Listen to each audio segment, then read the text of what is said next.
It was really hard for me to deal with my leg coming back and like putting on cleats and then again, obviously practicing and playing in games. I was the most affected by my mobility. Yeah. And yet mobility was like one of my best strengths my entire career. It was like what I could hang my hat on. Like I never had to train mobility. And then all of a sudden that is gone. Could I do this a different way? For me to have the big motivator of like this leg injury and nobody had overcome that challenge made that easier for me. But it was really hard. Like trying to run with that brace on and drop foot and my leg, like I felt like I was like hobbling around. I was so embarrassed by it. Unbelievable amount of internal motivation to come back, to find the fortitude to like throw that football on the first day of rehab. I mean, good Lord. I definitely had to adapt, right? Like that word is something that like, again, I think I took pride in at that point. Like I've got to adapt my game. Yeah. You know, I can do these other things. I can beat you at the line of scrimmage. I can pick up protections. I can get the ball out and just like spit it. And is that good enough to play winning football?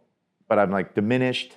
A lot of emotions and all of that. I was able to overcome a lot of that stuff was again, just this idea that like, I never thought I'd play football again. Yeah. Everybody said I would never be able to play football again. And I'm freaking out here doing this, right? I think the external motivator oftentimes can be a greater motivator from like a productivity standpoint. It drives you and it can be consuming, right? It can really push you in, you know, to a level of productivity, I think, to go do great things.